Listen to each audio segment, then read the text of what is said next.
Elle est cachée en ton nom et je le sais. Je ne peux l'oublier, Jésus. Je le sais, j'en suis convaincu. Sois élevé le maître de mon salut.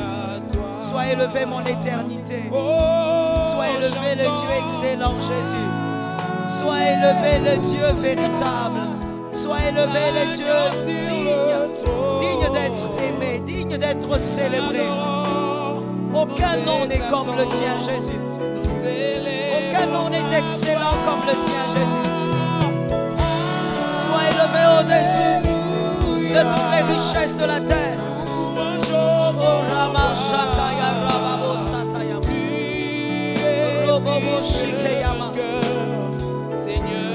Alléluia, Seigneur. Alléluia, Jésus. Alléluia, le Maître fidèle.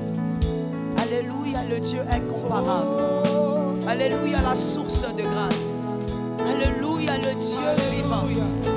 Alléluia, le Maître incomparable. Le Dieu éternel qui touche les âmes et qui change les vies. Le Dieu qui change les cœurs, qui touche les cœurs de manière profonde. Le Dieu vivant. Le Dieu sur qui nous pouvons nous appuyer. Jamais être surpris. Jamais être déçu. Père, comment t'abandonner toi pour aller vers les hommes? C'est impossible. Comment te laisser toi pour aller vers les hommes? C'est impossible. Comment, Seigneur, oublier que tu es le secours qu'il me faut? C'est impossible, Jésus.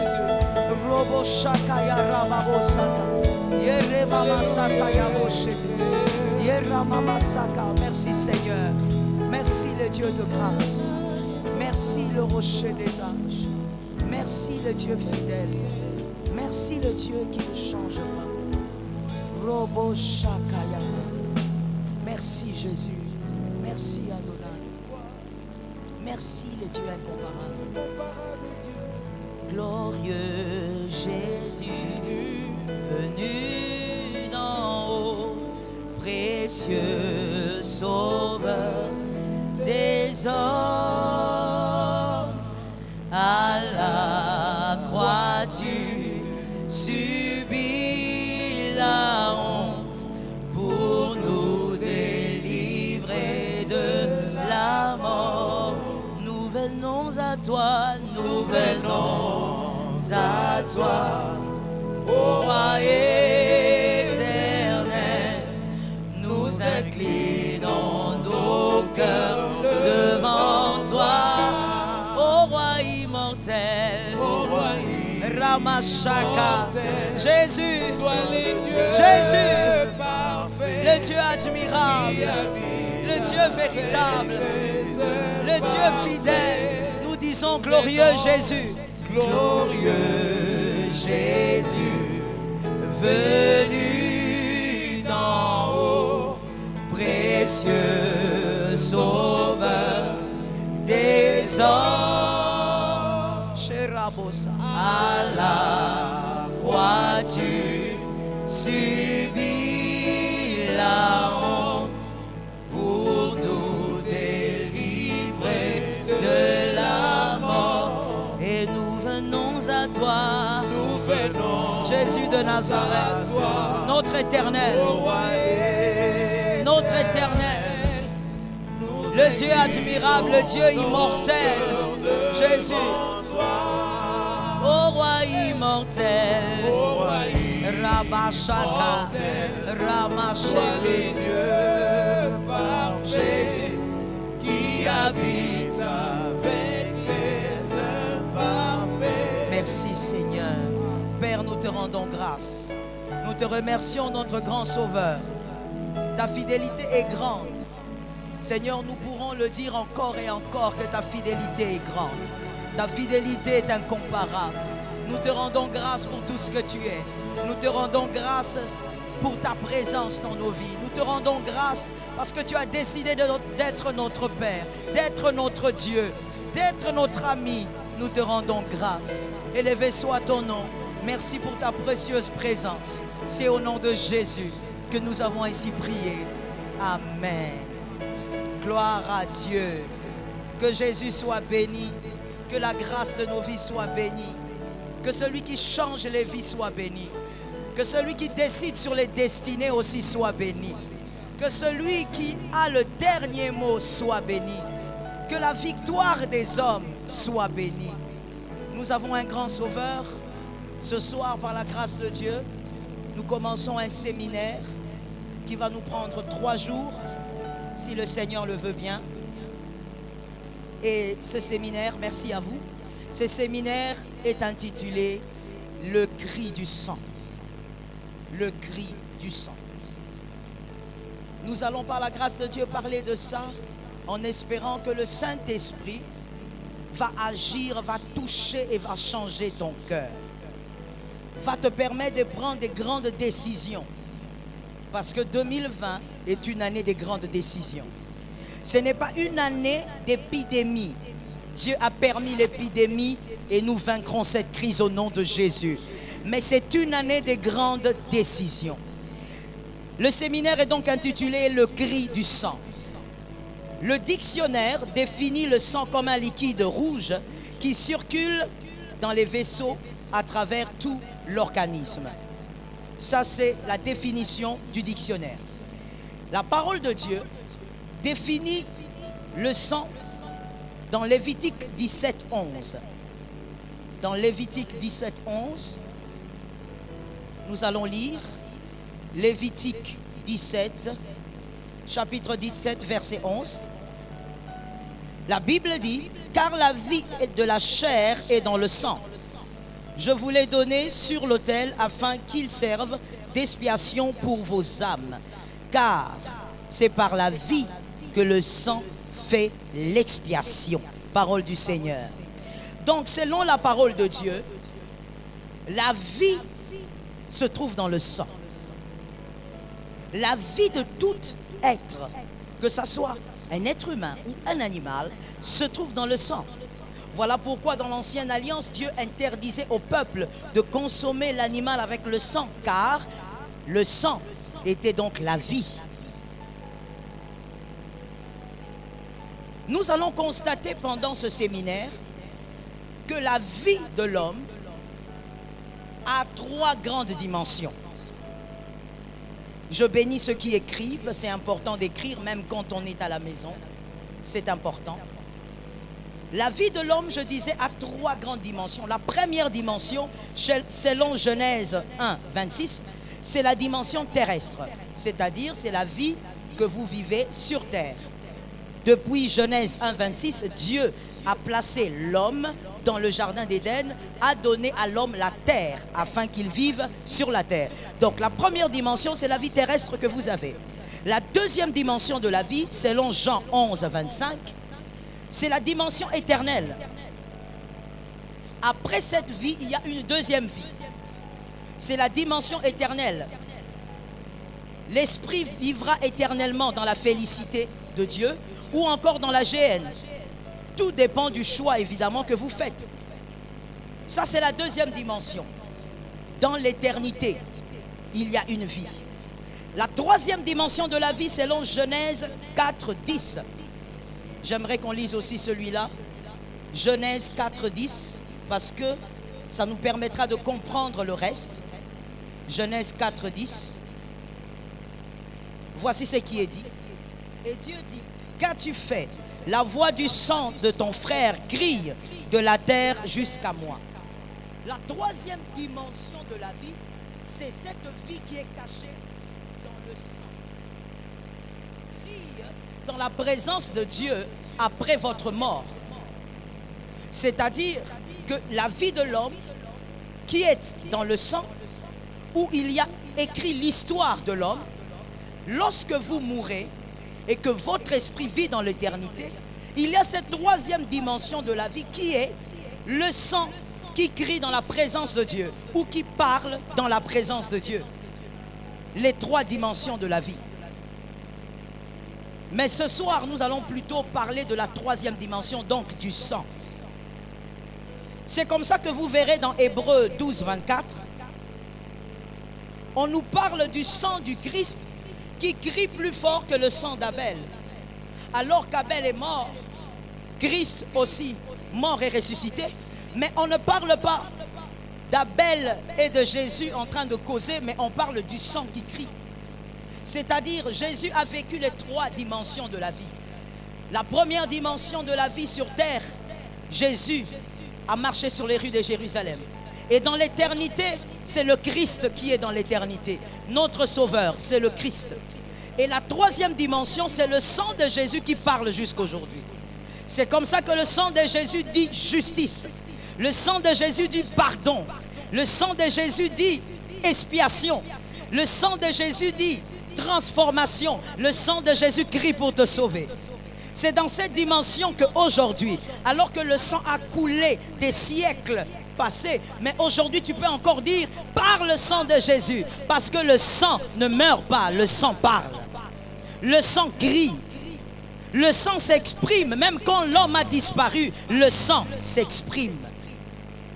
Que le Seigneur nous sauve. C'est comme ça aussi que dans Genèse, je te donnais ce verset, Genèse 4, 10, Dieu est allé voir Caïn, Dieu lui dit, mais pourquoi la voix du sang de ton frère? Dieu ne dit pas, j'entends Abel parler, Dieu dit, la voix de ton frère crie par le sang. Alors qu'Abel est mort, enterré, Caïn croit que c'est terminé, mais dans la présence de Dieu bien-aimé, il y a des choses qui parlent. Dans la présence de Dieu, il y a des choses qui crient.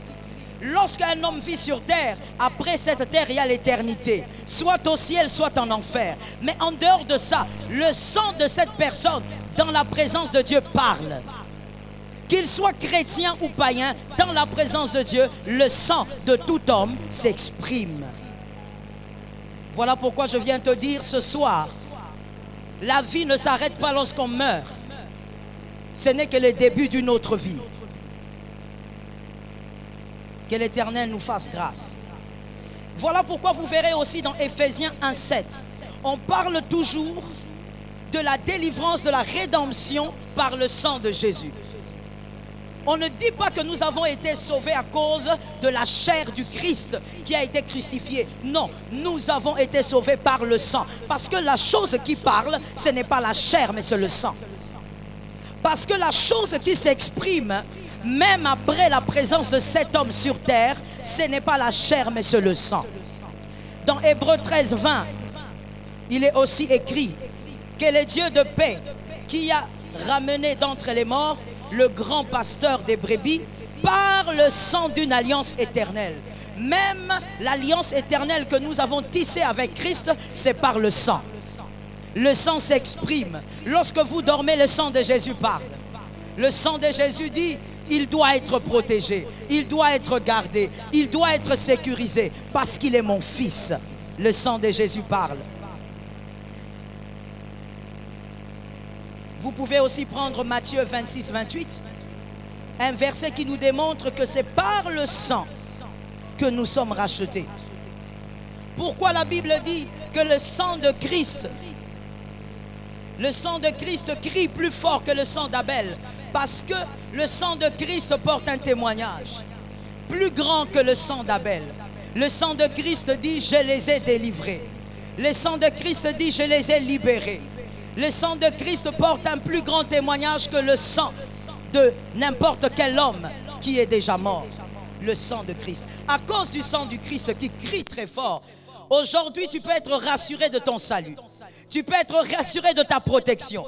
Je disais rassuré de ta protection. Or que quelqu'un dise à son âme, je suis rassuré. Tu peux être rassuré de ta protection. Malgré la pandémie, Jésus-Christ est vainqueur dans ta vie. Le sang de Jésus s'exprime. Le sang de Jésus parle. Que l'Éternel soit béni. La bonne compréhension du mystère du sang, bien-aimé, va vous empêcher à commettre certaines erreurs. Je prie au nom de Jésus, ce soir, que celui qui m'entend soit délivré de certaines erreurs. Soit épargné de certaines erreurs. Aujourd'hui, il y a des personnes, tout en vivant sur terre, sont acculées par les sangs de certaines personnes déjà mortes qui crient dans la présence de Dieu. Il y a des gens qui se posent des questions. Quel est le vrai problème de ma vie? Pourquoi il y a des choses qui ne marchent pas dans ma vie? Mais pour certains cas, il y a le sang de certaines personnes qui crient contre vous. Bien-aimé, le sang parle et le sang crie. Quand est-ce que le sang crie contre vous? Lorsque vous avez offensé une personne et vous n'avez pas réparé, la personne est morte. Je dis à quelqu'un, aujourd'hui tu dois sortir de cette prison d'ignorance. La Bible dit dans Romains 12, 18, voilà maintenant notre texte. Romains 12, 18. Si il est possible, autant que cela dépend de vous, soyez en paix avec tout homme.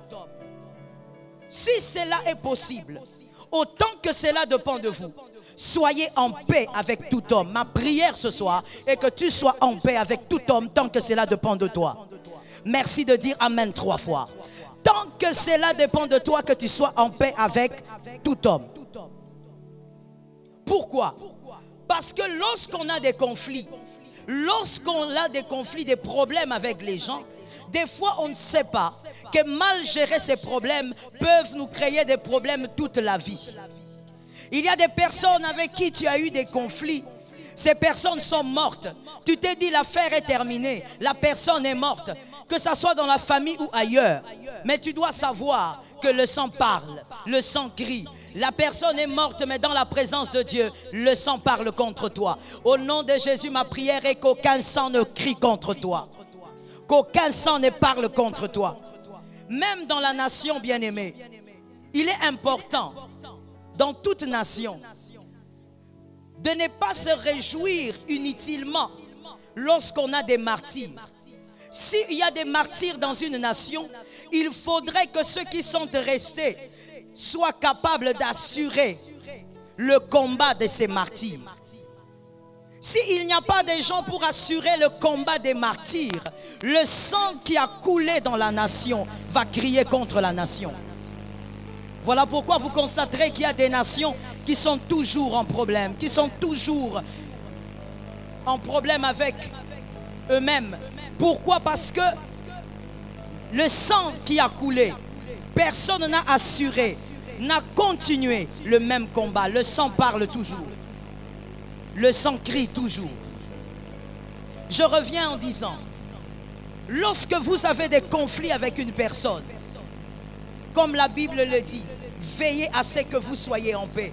Réglez vos problèmes. Réglez vos conflits. Ne laissez personne mourir avec un cœur blessé parce que vous avez eu des problèmes. Que l'Éternel délivre. Des fois, les chrétiens, nous nous consolons en disant, nous nous disons, bon, de toutes les manières, j'ai déjà tout fait. C'est lui qui ne me comprend pas. Moi, j'ai fait ma part. Je dis à un chrétien, ne te lasse pas de faire du bien. Parce que lorsqu'il faut faire du mal, les hommes ne s'en lassent pas. Ne te lasse pas de faire du bien. Tu dois régler les problèmes. Tu dois essayer de régler les conflits. Comment règle-t-on les conflits? Écoutez, bien-aimés. Généralement, en tant qu'enfant de Dieu, on se limite à dire, j'ai demandé pardon. Je me suis excusé. Mais pour être en paix avec tous, il ne faut pas vous arrêter au pardon. Il faut aller au-delà du pardon. Il faut demander pardon, mais il faut aussi réparer.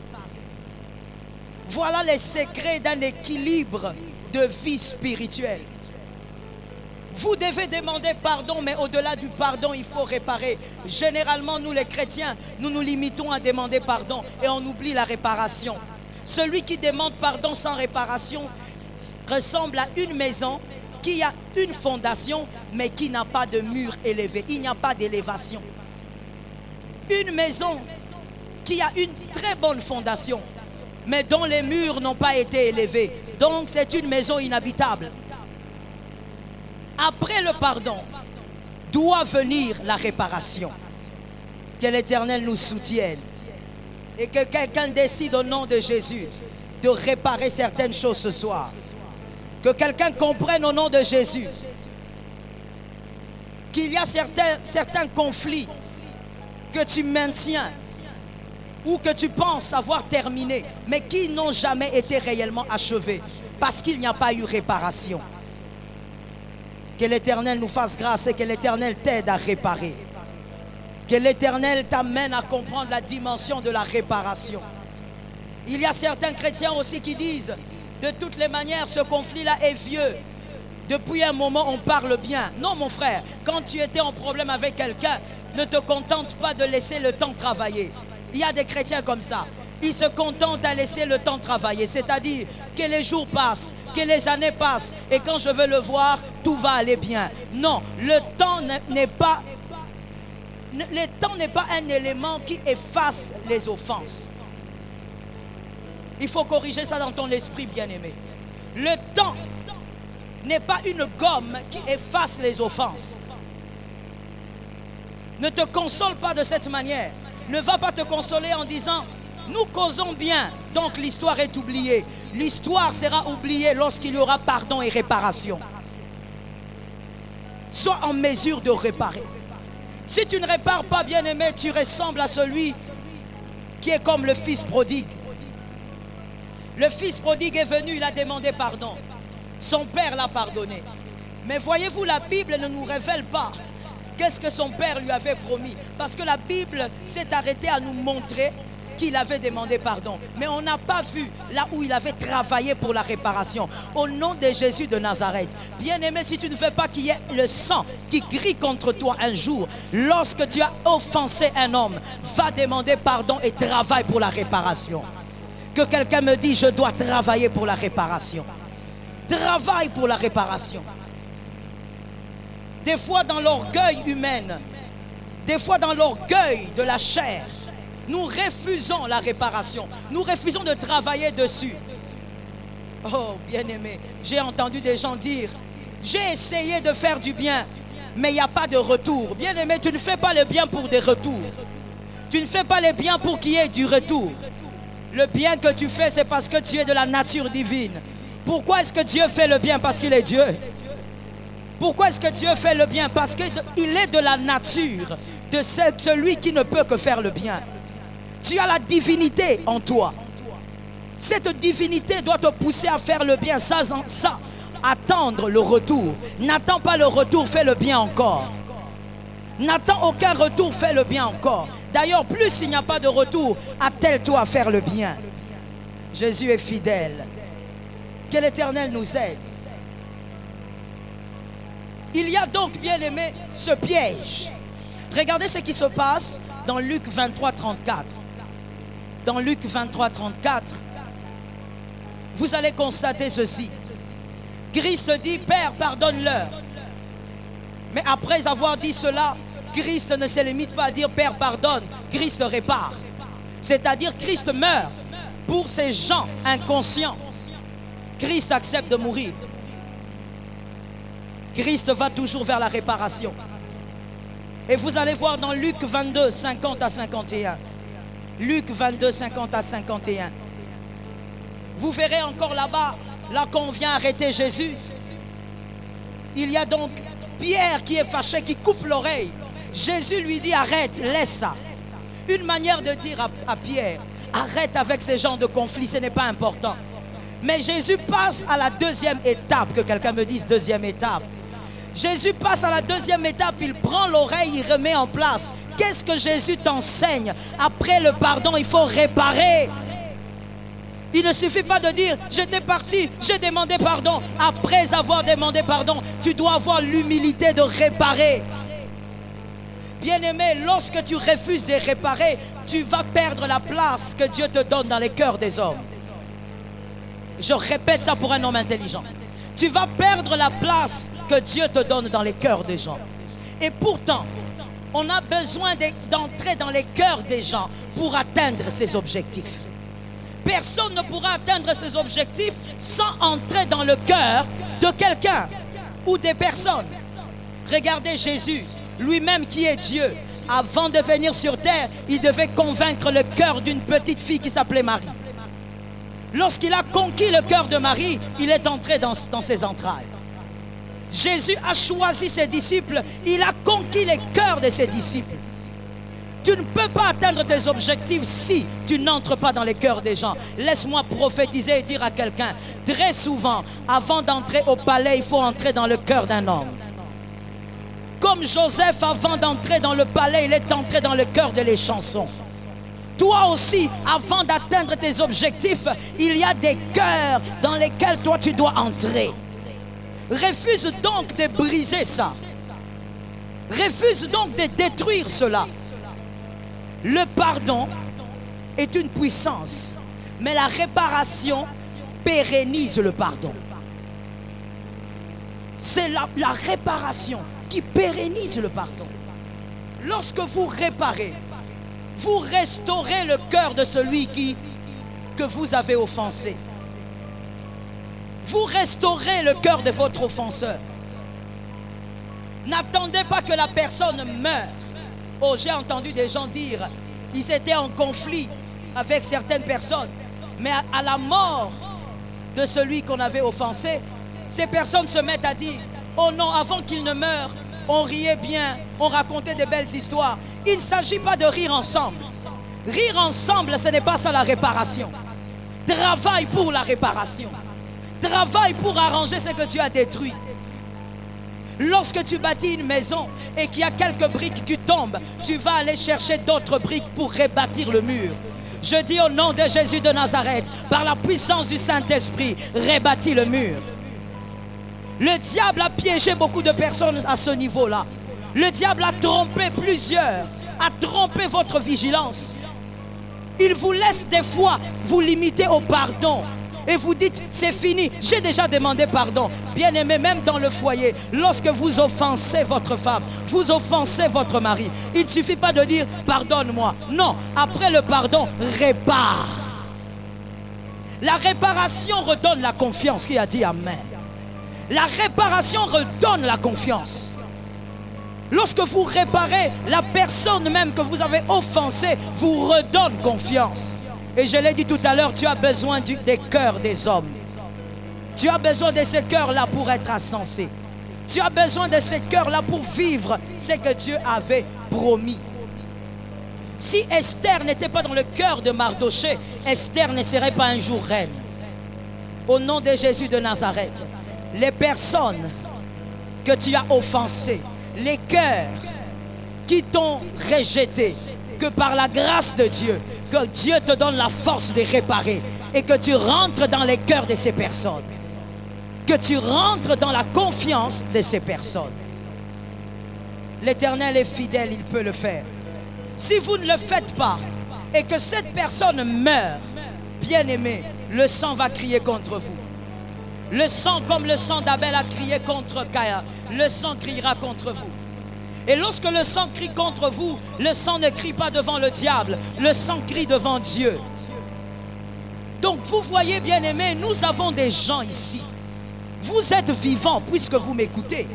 Mais vous êtes en conflit avec des personnes ou des gens qui sont déjà mortes, dont le sang est en train de crier jusqu'aujourd'hui. Tu as des conflits avec ton père, tu banalises. Je dis au nom de Jésus, ne banalise pas ce genre de conflit. Tu as des conflits avec ta mère, ne banalise pas. Tu as des conflits avec un frère de l'église, ne banalise pas. Bien-aimé, quand quelqu'un meurt alors que son cœur n'était pas en accord avec toi, surtout si c'est toi qui l'as offensé, le sang criera contre toi. Tu te marieras mais tu ne seras jamais heureux. Tu chercheras de l'argent mais tu ne seras jamais heureux avec ce que tu auras. Le malheur frappera toujours ta maison et tu trouveras des raisons ou des versets comme pour dire, oh, le malheur atteint souvent le juste. Bien-aimé, on dit le malheur atteint le juste. Or le juste ne peut pas offenser quelqu'un et rester confortable chez lui. Le juste, lorsqu'il offense, il demande pardon et il répare. Tu dois réparer. La réparation est un pouvoir. La réparation nous permet d'avancer. Voilà pourquoi vous verrez certaines personnes, moi en tant que pasteur, évidemment j'en ai vu. Tu as l'impression qu'il y a vraiment quelque chose sur cette personne. Vous priez pour elle. Vous jeûnez pour elle, mais il y a comme un vent des ténèbres qui poursuit cette personne. Des fois, bien-aimé, celui qui te poursuit n'est pas vivant. Des fois, ce qui te poursuit, c'est le sang de quelqu'un qui crie dans la présence de Dieu. Qui dit dans la présence de Dieu, moi je lui ai fait du bien, mais il m'a fait du mal et il n'y a jamais eu réparation. C'est le moment de réparer. La chose qui a condamné Caïn, bien-aimé, c'est le fait que lorsque Dieu est venu et lui a dit que le sang de ton frère crie, il n'a ni demandé pardon et il n'a pas réparé. Voilà ce qui a cloué Caïn. Bien-aimé, je refuse au nom de Jésus que le sang crie contre moi. Et pour moi, je l'espère de tout mon cœur, qu'aucun sang ne doit crier contre toi. Que le diable soit confondu et qu'il constate qu'il a été incapable de t'atteindre. Voilà pourquoi je viens encore au nom de Jésus parler aux enfants de Dieu en disant, dans l'église du Seigneur aujourd'hui, on le remarque, le chrétien est celui qui banalise les conflits. Le chrétien est celui qui nage dans les justifications. Le chrétien est celui qui veut toujours avoir raison. Le chrétien est celui qui est rempli d'orgueil et qui ne peut pas s'humilier pour demander pardon. Mais je dis à quelqu'un, tu es en train de te créer des problèmes que tu auras peut-être du mal à arrêter. Parce que lorsque tu as des conflits avec les hommes autour de toi, seul Dieu sait combien d'années va vivre encore celui-là. Combien d'années va vivre encore celle-là. Le sang va crier contre toi. Et lorsque le sang crie contre toi comme avec Caïn, il a été maudit par Dieu, mais Dieu a aussi maudit même sa suite. Je dis à quelqu'un au nom de Jésus, sors de ces ténèbres et accepte de vivre le pardon ainsi que la réparation. Aujourd'hui, nous devons sortir des justifications. Voilà pourquoi la Bible dit que l'humilité précède la gloire. C'est par humilité que tu iras demander pardon à ton frère. Surtout si tu es conscient que tu l'as offensé. Oh Lord, have mercy. C'est par humilité que tu iras voir ton frère et dire, je t'ai fait du mal en secret. Tu ne le sais peut-être pas, mais je te critique partout. Bien-aimé, pour demander pardon à quelqu'un, tu n'as pas besoin qu'il sache que tu lui as fait du mal. Mais la parole de Dieu va te convaincre que ton attitude envers ton frère est mal. Tu peux aller voir ton frère et lui dire, c'est moi qui te critique dans ce quartier. C'est moi qui t'ai critiqué auprès de tel. Je te demande pardon. Et quand tu demandes pardon, comme je l'ai dit, répare. Que le Dieu d'Israël nous fasse grâce, que la sémence du diable sorte de nos vies. Que la sémence du diable sorte de l'église du Seigneur. Des personnes chantant, des personnes priant, mais des personnes incapables de s'humilier pour demander pardon et réparer. Des personnes qui pensent que lorsqu'elles offensent, elles sont dans le droit. Bien-aimé, il n'y a aucune justification qui pourra te permettre de blesser ton frère. Rien ne peut t'autoriser de blesser ta soeur. Que la pensée du diable sorte de toi. Il n'y a rien que tu peux présenter aux hommes pour dire « j'ai eu raison de lui faire du mal ». Voilà pourquoi des fois je suis vraiment en tristesse envers les personnes qui empoisonnent les autres. Je dis vraiment que le Seigneur nous fasse grâce. Les gens meurent aujourd'hui d'empoisonnement ci et là. Mais penses-tu que toi qui as empoisonné, tu vas vivre en paix? C'est impossible que tu vives en paix. Parce que ce sang va crier. Ce sang va parler jusqu'à ce que justice de Dieu soit faite. Ce sang parlera contre toi. Voilà pourquoi Jésus a dit quelque part, la parole de Dieu dit, dans l'ancienne alliance, celui qui tue par l'épée mourra par l'épée. C'était aussi le sens. Comment veux-tu mourir dans la paix alors qu'il y a un sang qui crie contre toi parce que tu as empoisonné quelqu'un? Et puis, bien-aimé, entre toi et moi, entre nous soit dit, même si tu empoisonnes, penses-tu que tu vas prendre sa place? Penses-tu que tu vas bénéficier de tout ce qu'il est? C'est impossible. Tu ne seras jamais lui. Celui qui pense tuer un autre fait partie des êtres les plus faibles. Il n'y a qu'un homme très faible qui peut penser qu'éliminer un autre va lui donner la place. Éliminer un autre ne te donnera aucune place parce que tu as déjà ta place. Garde simplement ta place. S'il est béni, dis gloire à Dieu. Et regarde, le Dieu qui l'a béni pourra aussi te bénir. S'il est protégé, va vers le même Dieu qui le protège. S'il avance, va vers le Dieu qui lui fait avancer. Mais ne jalouse pas. C'est un grand piège. Je rentre donc dans l'enseignement pour dire la réparation. Que le pardon soit toujours suivi de la réparation. Pourquoi certains couples se brisent? Dans certains cas, c'est parce qu'il y a eu pardon, mais il n'y a jamais eu réparation. Le pardon, bien-aimé, est un grand kit qui cache aussi la réparation. Vous ne pouvez pas dire j'ai pardonné ou je demandais pardon à mon mari, mais vous n'avez pas réparé. Vous devez réparer. Parce que lorsque vous blessez, lorsque vous détruisez le cœur de quelqu'un, il y a beaucoup de choses que vous avez aussi détruites. Des choses même invisibles que vous avez détruites. Vous devez donc réparer. Et par la puissance du nom de Jésus, le Saint-Esprit vous donnera la force et l'humilité de demander pardon et de réparer. Avant de terminer, j'aimerais dire ceci. Pour entrer un tout petit peu vers le pardon. Un enfant de Dieu délivré par Jésus ne doit pas aller réfléchir pour pardonner. Un enfant de Dieu délivré par Jésus, oh là là, je le vois dans l'église. Un enfant de Dieu délivré par Jésus ne peut pas dire donne-moi le temps, donne-moi d'abord le temps, je suis très monté. Le pardon, lorsque quelqu'un te demande pardon, si tu es vraiment enfant de Dieu, tu devrais sentir la puissance de Dieu t'envahir.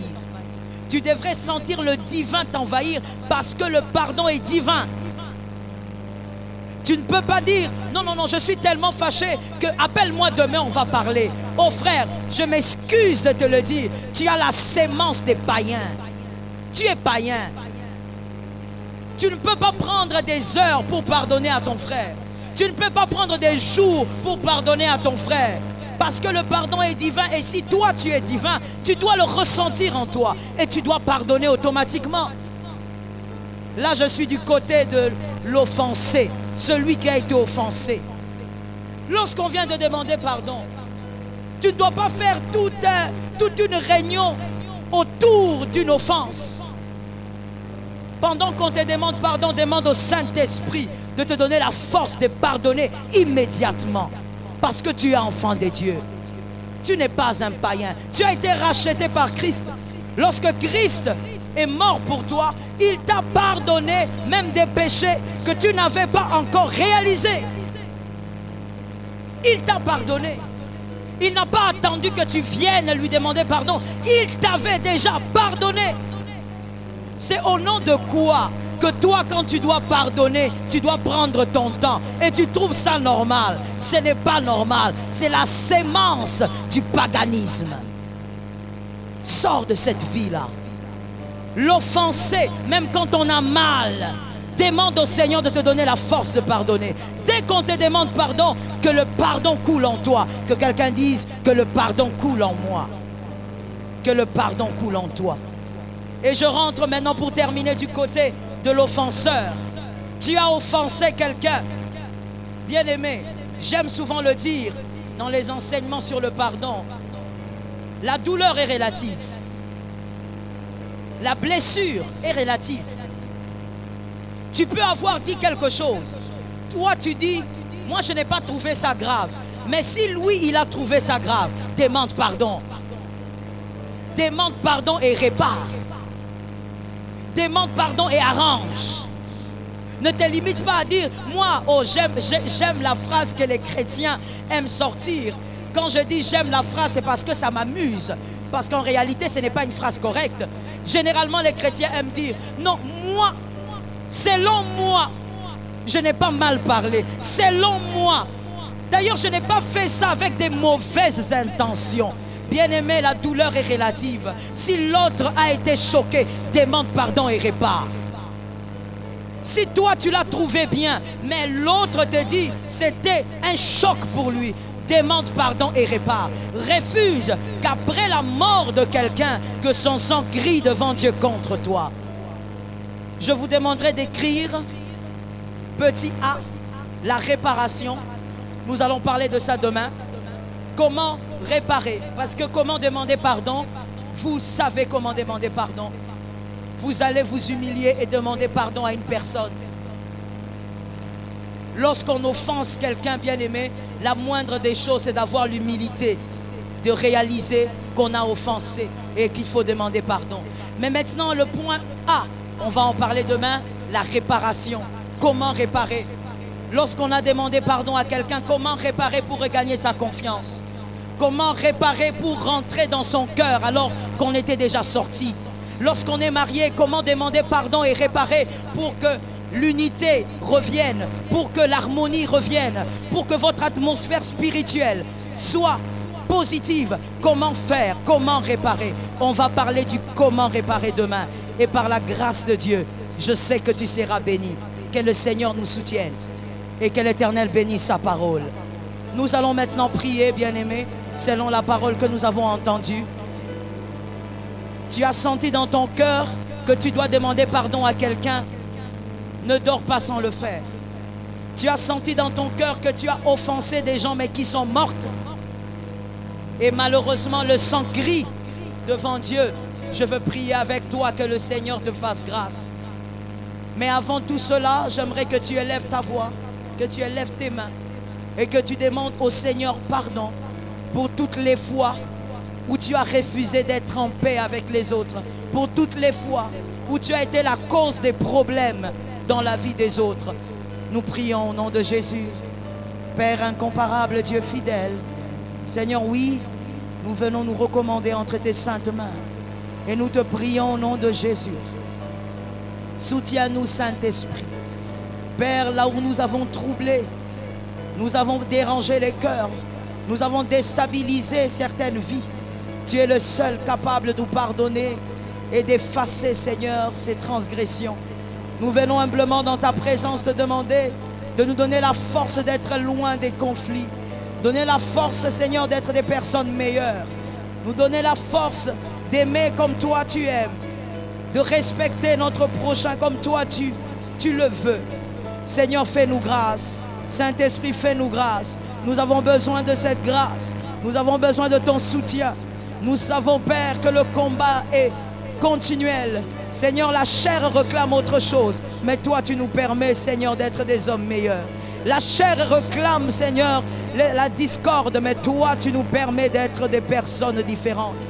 Nous t'invoquons, Seigneur, ce soir. Nous avons besoin de cette grâce. Qu'elle tombe sur nos vies, qu'elle tombe sur nos familles. Qu'elle tombe, Seigneur, sur nous ce soir. Que le diable soit confondu. Oh Seigneur, nous ne sommes pas des personnes vivant dans les conflits, des personnes vivant dans le trouble. Mais Seigneur, nous t'appartenons et nous te ressemblons. Seigneur, nous te désirons ce soir. Délivre-nous du mal. Délivre-nous du mal. Délivre-nous du mal. Merci Seigneur. Délivre-nous du mal, Jésus. Oh, la Bible dit oui, c'est par son sang que nous avons été rachetés.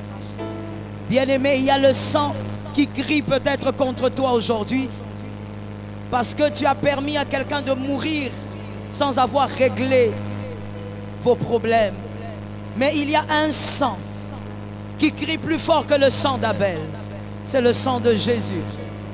Le sang de Jésus peut crier plus fort pour dire « Pardonne, Seigneur ». Le sang de Jésus peut crier plus fort pour dire « Il est justifié, il est sanctifié ». Lève tes mains là où tu te trouves. Je chante la croix car c'est la puissance. Puissance de Dieu pour moi qui y ai cru. Chose impossible, mais Dieu l'a fait. Il a condamné le péché dans la chair.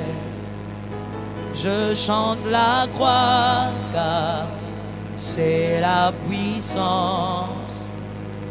Puissance de Dieu pour moi qui y ai cru.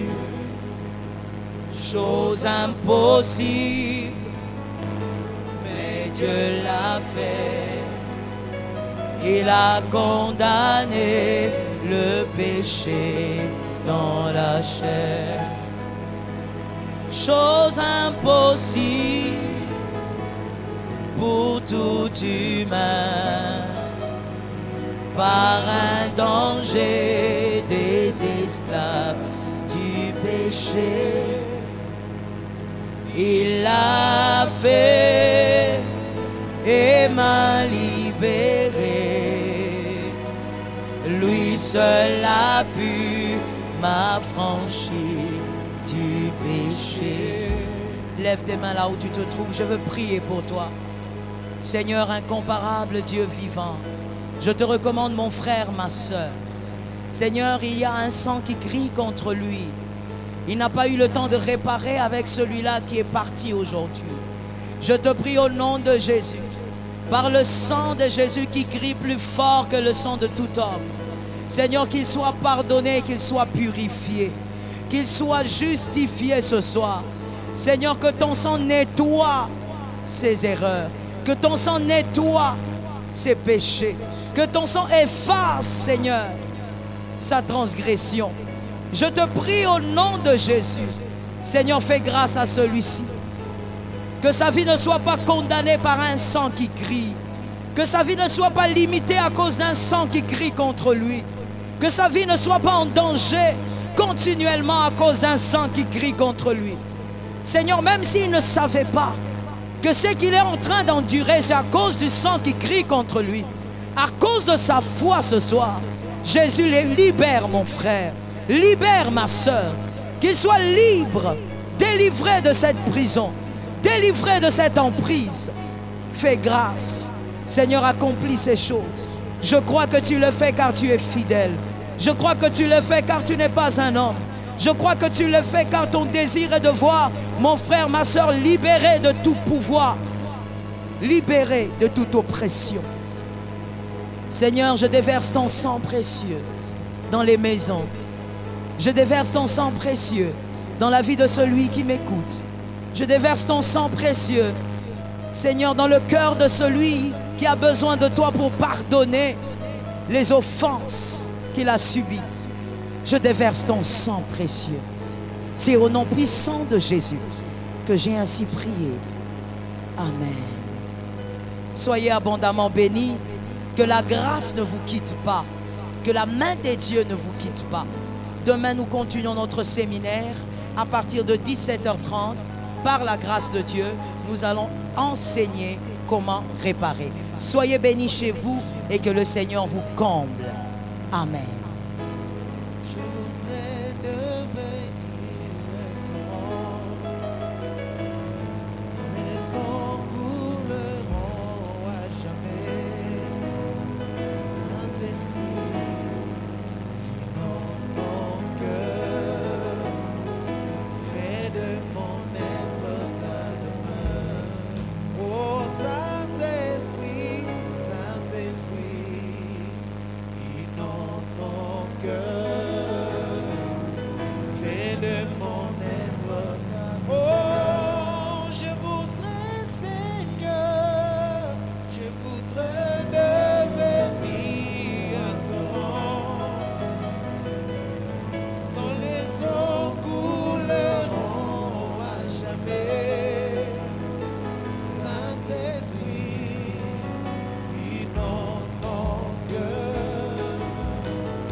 de mon